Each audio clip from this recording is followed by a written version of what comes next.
কোরআনের পরিষ্কার আয়াত। মুমিনদের বিরুদ্ধে সবচেয়ে কঠোর শত্রু হিসেবে পাবে তোমরা দুইটা জাতিকে। কয়টা জাতিকে? একটা জাতি যারা তোমাদেরকে ফেলেছে, ইহুদি জাতি, আর একটা হচ্ছে যারা ভারতে তোমাদেরকে হচ্ছে মুশরিক মূর্তি পূজক জাতি। এখানে কোনো তাফসীরের প্রয়োজন নেই। লাতাজিদান্না আশাদ্দান নাসি আদাওয়াতান লিল্লাযীনা আমানুল ইয়াহুদা ওয়াল্লাযীনা আশরাকু। মুমিনদের বিরুদ্ধে সবচেয়ে কঠিন এবং কঠোর দুশমন, চরম দুশমন দুইটা জাতি। কয়টা জাতি? কে বলেছে? কে বলেছে? সেই দুইটা জাতি কি কি?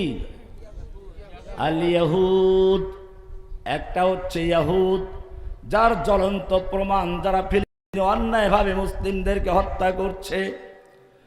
দুই নাম্বার যেই জাতি সম্পর্কে আল্লাহ সাবধান করেছেন সেই জাতি হচ্ছে ওয়াল্লাযীনা আশরাকু, ওই সমস্ত লোকেরা যারা সরাসরি শিরকে লিপ্ত আছে, মূর্তি পূজায় লিপ্ত আছে। কারা? 10টা হাত মূর্তি বানায়, বুঝেন না? 10 হাত দিয়ে যুদ্ধ করবে। কোরআন পরিষ্কার বলেছে, ইয়া আইয়ুহাল্লাযীনা আমানু দুরিবা মাসালুন ফাসতামিউ লাহু। হে ঈমানদারগণ, তোমাদেরকে একটা উপমা দেওয়া হচ্ছে, ভালো করে কান লাগাইয়া শোনো। কে বলছেন? আল্লাহ তাআলা।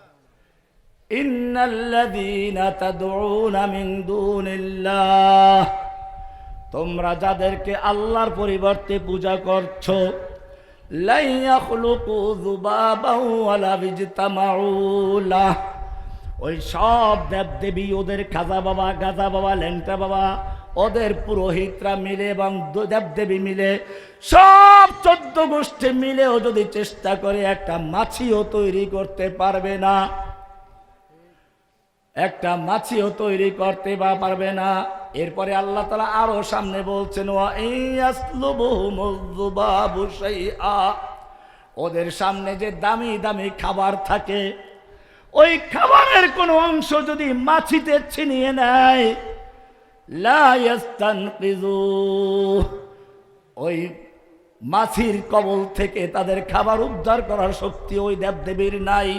দাউফাত তালিব ওয়াল মাতলুব, কি সুন্দর খাবার দেয় দেখেন না? ইব্রাহিম আলাইহিস সালাম দেখলেন মূর্তির সামনে দামি দামি খাবার আছে, মূর্তিখানায় ঢুকে বললেন, খা। খাবি না? খা। আলা তাকুলুন, খাবি না কেন? খা। কয়েকবার বলছেন, একটু রাগ উঠছে। ফাকানা দরবান বিল ইয়ামিন, ডান হাতে জোরে থাপ্পড় মারলেন। পাথরের মূর্তি থাপ্পড় মারলে মূর্তি ব্যথা পায় না নিজে ব্যথা পায়?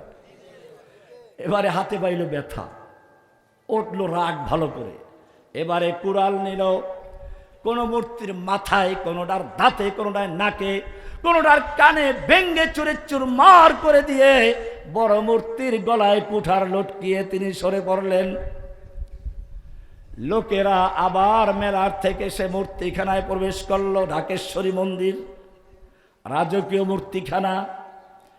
মূর্তিখানা এসে দেখলো যে সর্বনাশ, কোনো ভূমিকম্প হলো না, কোনো ঝড় তুফান হলো না, ফ্যানটা দেন না, কোনো ঝড় তুফান হলো না, কোনো মারামারি হলো না, কোনো যুদ্ধ বিগ্রহ হলো না। কে এই মূর্তিগুলো ভাঙলো?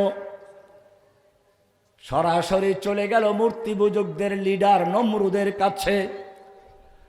তাফসীরে লেখে, নমরুদ এসে দীর্ঘক্ষণ পর্যন্ত চিন্তা করলো।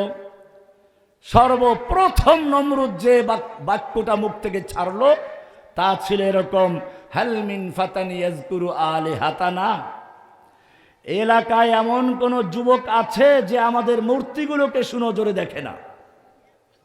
সঙ্গে লোকেরা বলল, হা হা সামি'না ফাতান ইয়াজকুরুহুম ইউকালু লাহু ইব্রাহিম, আমরা এমন একজন যুবক সম্পর্কে জানি যে যুবক আমাদের মূর্তিগুলোর সমালোচনা করে, মূর্তি পূজার বিরোধিতা করে, মূর্তির বিরুদ্ধে কথা বলে, মূর্তির ক্ষমতার বিরুদ্ধে কথা বলে।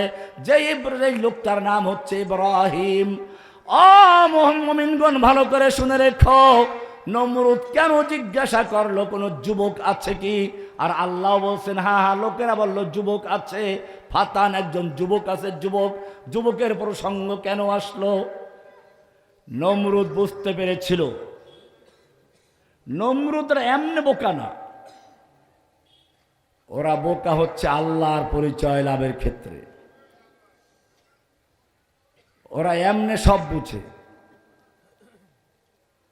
নমরুদ বুঝতে পেরেছিল কোন ঝড় তুফান হলো না, কোন ভূমিকম্প হলো না, কোন যুদ্ধ মারামারি হলো না, এই মূর্তিগুলো ভাঙলো কে?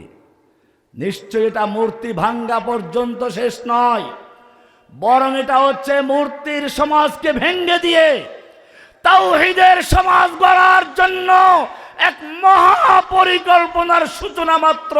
আর এই রকমের পরিকল্পনা কোন বুড়া মানুষের মাথায় আসে না, আসে তো যুবকের মাথায় আছে। সেজন্য যুবকের প্রশ্ন করেছিল।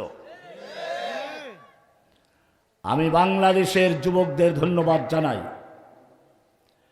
যারা সে ইব্রাহিমের আদর্শ নিয়ে যখন সারা বাংলার রাস্তার গলিতে গলিতে মোড়ে মোড়ে অফিসে আদালতে সব জায়গায় একটা মূর্তির আদর্শ বাস্তবায়ন করার চক্রান্ত করেছিল, আল্লাহর নবীর আদর্শকে বাতিল করে দিয়ে নবীর বিরুদ্ধে কটূক্তি করে নবীকে অবমাননা করে একটা মূর্তির আদর্শ বাস্তবায়ন করার চক্রান্ত করেছিল।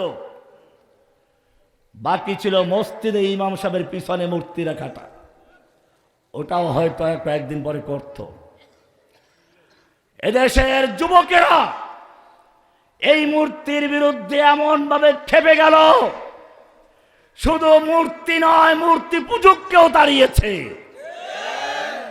কোরআন বলছে সূরা মুমতাহানার 4 নম্বর আয়াত, قد كانت لكم أسوة حسنة في إبراهيم والذين معه ولن ترضى عنك اليهود ولا النصارى حتى تتبع ملتهم। ও মুসলিম উম্মাহ, ও মুসলিম যুবকেরা, তোমরা ইহুদি খ্রিস্টানদেরকে আর হিন্দুদেরকে যতই খুশি করার চেষ্টা করো না কেন, তুমি ওদেরকে সন্তুষ্ট করতে পারবে না যতক্ষণ পর্যন্ত সম্পূর্ণরূপে তুমি হিন্দু না হয়ে যাও, তুমি ইহুদি না হয়ে যাও, খ্রিস্টান না হয়ে যাও। কোরআন আরো সাবধান করে দিয়েছে, লাতাজিদান্না আশাদ্দান্নাসি আদাওয়া লাতাজিদান্না আশাদ্দান্নাসি আদাওয়াতাল লিল্লাযীনা আমানুল ইয়াহুদা ওয়াল্লাযীনা আশরাকু